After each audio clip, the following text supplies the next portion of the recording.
Muy buenos días, estimados estudiantes. El día de hoy se les va a presentar los métodos de identificación de aldehídos y cetonas con los siguientes docentes: Edison Agila, Camila Albán, Esmeralda Calle, Cristian Narváez y Kevin Serrano. A continuación se les va a dar una pequeña introducción acerca de los aldehídos, que en este caso tenemos que es un compuesto orgánico que contiene un grupo funcional llamado el formilo o el CHO. También tenemos una nomenclatura que para nombrar los aldehídos empieza por el sufijo del número de carbonos, seguido por la terminación al.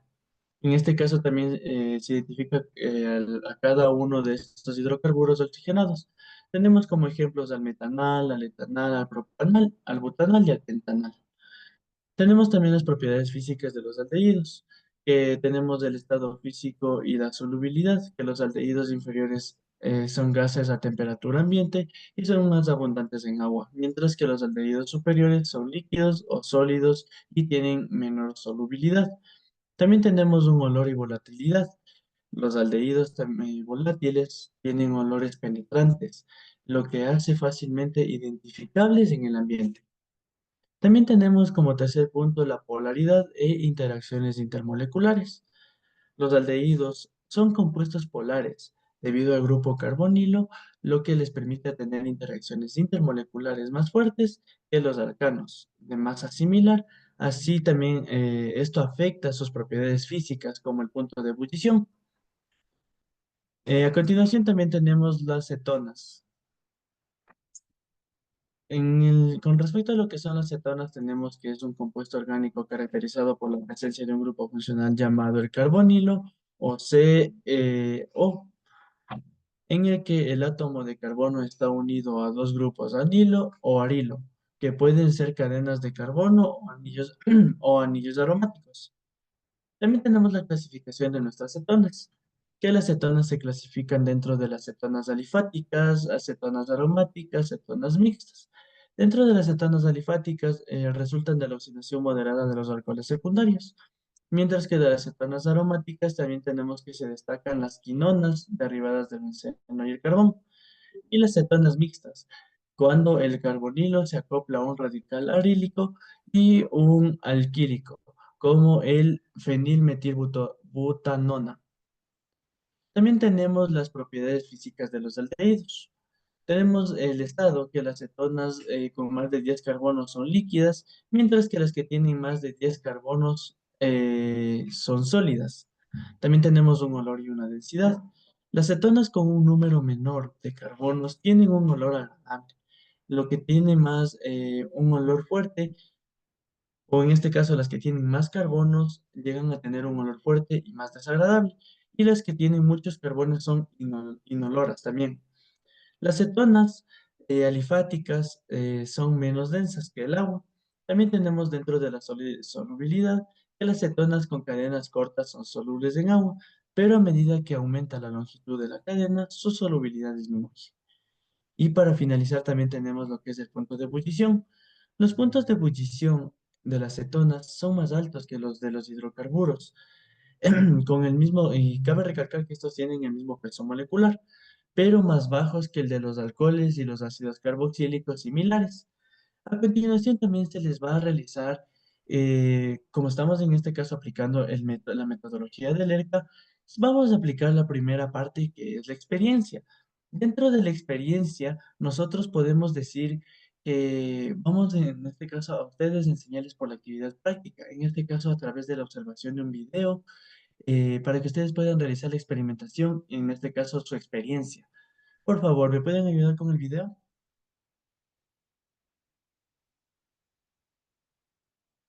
¿Me puedes? La acetona más conocida de todas es la propanona o acetona. Es un disolvente ampliamente utilizado, por ejemplo, el quitasmaltes de uñas. Ahora ya hay algunos que no se hacen con acetona, pero tradicionalmente ha sido muy utilizada con esa finalidad. Veamos que es una molécula muy polar. Esa polaridad explica que sea, por ejemplo, soluble en agua y que tenga una temperatura de ebullición relativamente elevada para lo que sería la masa molar, 56 grados centígrados. El metanal o formaldehído es el aldehído más sencillo de todos. Es un gas, lo único que pasa es que normalmente cuando hablamos de formaldehído nos estamos refiriendo a la disolución acuosa, es muy soluble en agua, el formaldehído, y es lo que habitualmente llamamos formol-o-formalina, que es una disolución acuosa al 30 o 40%. También muy polar, lo que explica la solubilidad en agua, y es muy conocida su aplicación en la conservación de restos histológicos para su estudio posterior. Y también hay una resina, la resina urea formaldehído, que es de gran importancia industrial porque es la base de la fabricación del aglomerado. Bien, pasemos ya a ver aldehídos y cetonas presentes en la naturaleza y de una importancia enorme a nivel de productos aromatizantes o condimentos. El aldehído cinámico es fundamentalmente la esencia de la corteza de canela, bien conocida. Veamos la presencia del grupo carbonilo terminal, que es la función orgánica aldehído. Lo mismo que en el citral. El citral está muy presente en una planta interesante que es el lemongrass. El lemongrass se utiliza para obtener la citronela, que es un repelente de mosquitos muy conocido, pero también la parte blanca de sus tallos es muy apreciada desde el punto de vista gastronómico. La jasmona, fijémonos, es una acetona, precisamente es la sustancia que da el olor característico a las flores del género Jasminum, del jazmín. Muy importante también y de gran interés es la carbona. La carbona presenta un carbono asimétrico y eso hace que haya dos estereoisómeros, el S y el R. Son muy diferentes desde el punto de vista biológico, puesto que, por ejemplo, este estereoisómero es capaz de inhibir la germinación de las patatas almacenadas y se utiliza para eso. Hay un producto que se utiliza precisamente para frenar esa germinación y ese estereoisómero se obtiene de la destilación de las semillas de alcarabea, de carum cardi. Sin embargo, el otro estereoisómero es el que se obtiene de la menta espicata y no presenta esa propiedad. Algo parecido ocurre con la beta-tuyona, donde también tenemos tres carbonos asimétricos que están marcados aquí. Este sería el grupo carbonilo, en este caso unido a dos carbonos, por tanto sería una acetona, y precisamente la beta-tuyona presenta propiedades neurotóxicas que hacen que su presencia en algunas plantas requiera que tengan que recolectarse y utilizarse en un momento en el cual esa proporción de beta-tuyona sea relativamente baja, o buscar un quimiotipo, una variedad química donde esa sustancia no esté presente, que es lo que ocurre, por ejemplo, en el ajenjo, la Artemisia absinthium, que está más extendida en la península ibérica, que carece de tuyona, mientras que quimiotipos provenientes de Centro Europa o del interior de la península ibérica sí tienen esta sustancia. El aldehído anísico es lo que da el aroma del anís, también un aroma muy conocido, que se obtiene de las semillas de Pimpinella anisum. Fijémonos en la presencia del grupo aldehído y también en la presencia de este grupo metoxi. Esto en realidad, fijémonos que es un éter, ¿de acuerdo? Bien, vayamos al safranal. El safranal es también un aldehído que es característico de quizá uno de los condimentos más importantes que hay, que es el azafrán. El azafrán se obtiene de los pistilos, de la rosa de azafrán, de la flor de una planta del género Crocus, y de aquí es donde se obtiene posteriormente el condimento que utilizamos. Fijémonos en la presencia del grupo aldehído en la molécula. La vainillina también es muy conocida. La vainillina se obtiene de la vaina de Vanilla palenifolia. Es un aromatizante también extensamente utilizado y también con numerosas propiedades medicinales. Fijémonos en los grupos funcionales. Aldehído, un grupo metoxi, esta es la estructura de un éter, y también tenemos un grupo hidroxilo característico de los alcoholes. Y todo ello unido a un anillo bencénico, es decir, es una sustancia aromática. Aromática en el sentido cotidiano y aromática desde el punto de vista químico por la presencia de un anillo con deslocalización electrónica, como es el del benceno. Por último, tenemos el piperonal o la liotropina, que es el principal componente de la pimienta negra. Tenemos una estructura heterocíclica que está unida a un grupo funcional carbonilo terminal, por tanto sería una función aldehído. Es un aromatizante muy apreciado a nivel de perfumería y también como repelente de insectos, y se halla, entre otras muchas plantas, en el heliotropo o lo que se llama también vainilla de jardín.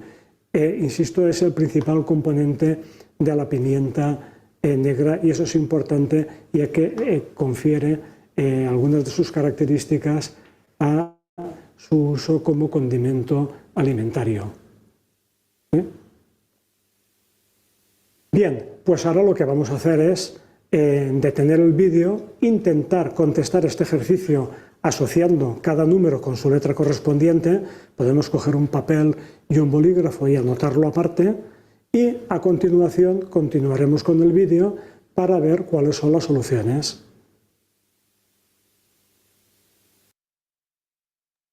Ya, bueno, como acabamos de observar dentro de este video, los usos y aplicaciones que tenemos dentro de lo que son los aldehídos y las cetonas es demasiado extenso, debido a que esto no solo se utiliza en lo que es en cosméticos, sino también se utiliza como resinas, dentro también de los plásticos, caucho, en este caso también para limpieza, como un diluyente, como lo veíamos en la acetona.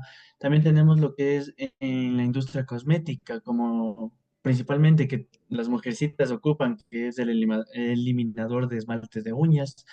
Y también tenemos otro que se usa también como especias, como es la vainilla.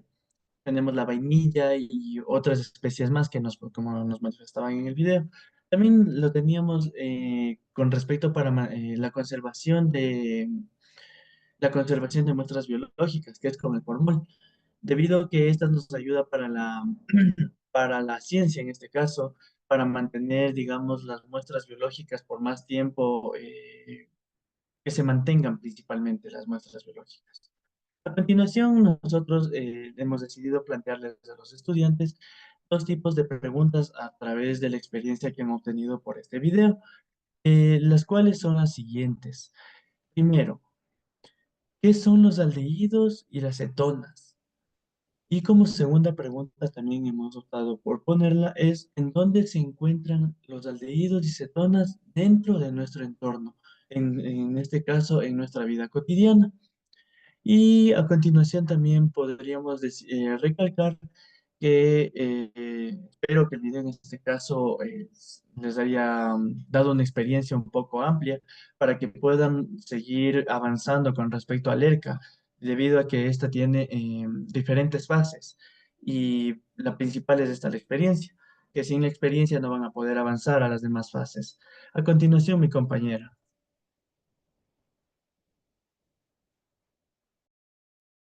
Ya, vamos con la reflexión. Eh, Existen varias pruebas para comprobar aldehídos y cetonas en laboratorio. En este caso vamos a hablar de dos pruebas, prueba de Tollens y prueba de Feli. La prueba de Tollens consta de una solución de plata y la prueba de Feli consta de dos soluciones. La primera solución que va a ser de sulfato cúprico pentahidratado, que le va a dar el color característico azul, como podemos observar en la imagen, y la otra solución va a ser de hidróxido de sodio. Bueno, como tenemos en la imagen, la prueba de Tollens va a dar positivo aldehídos y no nos va a formar un espejo de plata. En la ecuación tenemos el metanal reacciona con el reactivo de Tollens, nos va a dar ácido metanoico, que es un ácido carboxílico, agua, y la plata se va a precipitar en un espejo de plata en que se va a pegar a los costados o a las paredes del tubo.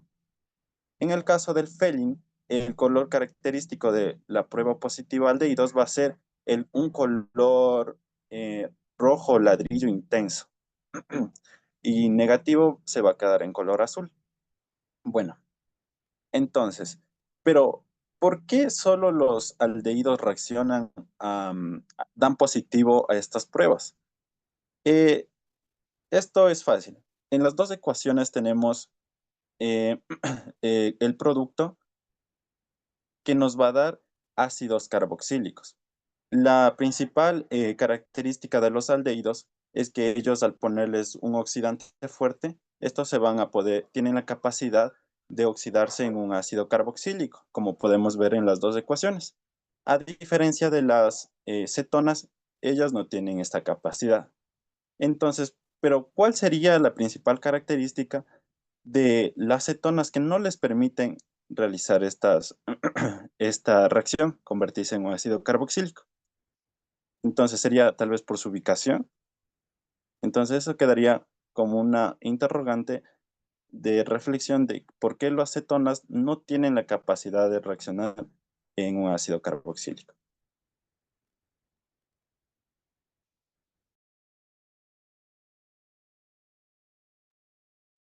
A continuación, empezaremos con lo que es la conceptualización. En la conceptualización nosotros tenemos que tener en cuenta los conceptos y los principios aprendidos sobre la reacción de Tollens y la reacción de Filling. En la reacción de Tollens tenemos que tener en cuenta que se utiliza para detectar la presencia de aldehídos en una muestra. Se basa en la capacidad que los aldehídos tienen para reducir el catión plata y transformarle a plata metálica, la cual se deposita en la superficie del recipiente en forma de espejo. Y en la reacción de Filling, y de igual manera, es un método analítico que se utiliza para detectar la presencia de azúcares reductores en una muestra. Se basa en la reducción de la sal cúprica de cobre 2 a óxido de cobre 1 por el grupo carbonilo en un aldehído. A continuación, pasaremos a ver dos videos en el cual se puede observar cómo se producen las siguientes reacciones mediante una práctica de laboratorio. Hola, ¿qué tal amigos? ¿Cómo están? En un video anterior estuvimos trabajando con la identificación de aldehídos utilizando la prueba o reactivo de Felling, en el que un depósito rojizo nos daba como positivo que estábamos ante un aldehído porque los aldehídos se pueden oxidar y la prueba de Felling es una oxidación, mientras que la cetona, en este caso fue propanona, dio negativo. En esta ocasión también vamos a identificar un aldehído y se hará utilizando la prueba de Tollens, que también es una prueba de oxidación, por lo que el que tiene que dar positivo es el reactivo, es el aldehído que se puede oxidar, mientras que la cetona no se puede oxidar. Tenemos aquí dos tubos de ensayo, tenemos uno que es formaldehído y otro que es propanona. No sabemos quién es quién y lo vamos a saber con la prueba de Tollens. El que dé un espejo de plata da indicio de que se ha formado plata en estado sólido o natural, que eso es indicio de que ha ocurrido una oxidación, por lo que ese tubo de ensayo entonces tenía formaldehído, mientras que el otro va a dar negativo y no se va a formar el espejo de plata. Entonces vamos a adicionarle a cada tubo de ensayo 1 mililitro del reactivo de Tollens.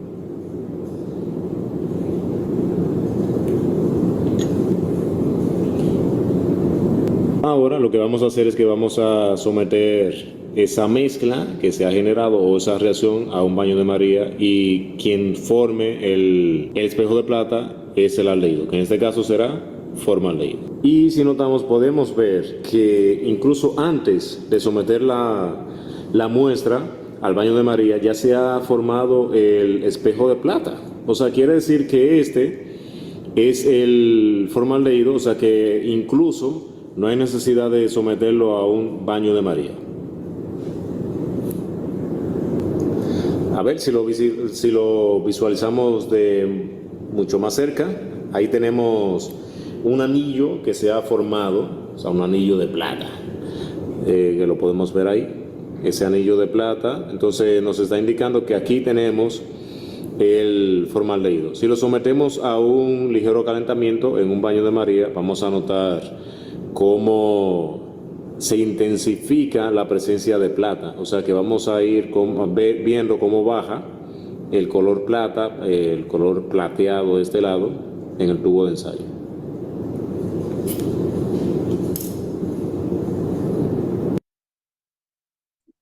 Bueno, como hemos podido observar, en el video, ni bien se puso la reacción de Tollens o el reactivo, enseguida se formó lo que fue el espejo de plata, ya que al tener un aldehído que se hace reaccionar con el reactivo de Tollens, la plata se precipita formando lo que es el espejo de plata, como se pudo observar en el video.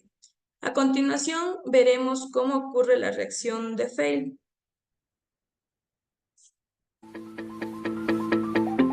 Se coloca 1 mililitro de fructosa en un tubo de ensayo. En otro tubo de ensayo se añade la misma cantidad de maltosa. En otro tubo procedemos de la misma manera con la sacarosa. De igual manera en otro tubo con la glucosa. Procedemos a añadir 4 gotas de reactivo de Fehling en cada uno de los tubos con las diferentes sustancias.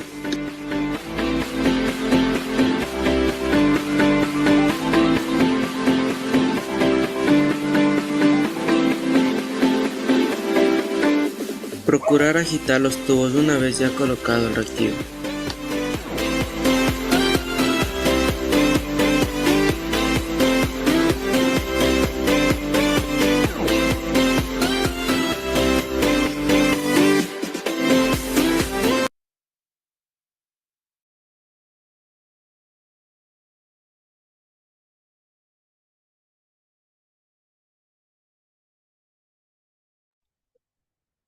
Bueno, como se pudo observar, al nosotros hacer reaccionar un aldehído con sulfato cúprico, este nos va a dar ácido más óxido cuproso, en el cual si tengamos sacarosa, glucosa, lo que tengamos en los tubos de ensayo, al ponerle el reactivo de Fehling y someterles a baño María o a calor, si se hace positivo, la reacción en el tubo de ensayo cambiará a ser un color rojo ladrillo y si es negativo, se quedará de color azul. A continuación, pasaremos a lo que es las aplicaciones. Tenemos las aplicaciones en el cual una vez que hemos hablado de la conceptualización de lo que es las aldehídos y las cetonas, yo les he colocado 2 ejercicios en el cual vamos a completar, vamos a realizar, y como es una clase grabada, van a poner pausa o van a tomar capturas para poder realizar, en la cual también vamos a aplicar, vamos a evaluar en el segundo ejercicio a los estudiantes para una vez comprender de lo que se ha hablado, de lo teórico eh, a la aplicación. Ya. Como primer ejercicio tenemos el 2-metil, pentano, el propanal y acetona, en la cual vamos a iniciar del 2-metil pentano, que es CH3, CH2, CH3, que es el metil, CH2, CH2 y CH3, en el cual va a reaccionar con el bromo 2 y luz, lo que como resultado nos va a dar un 3-bromo, 2-metil pentano,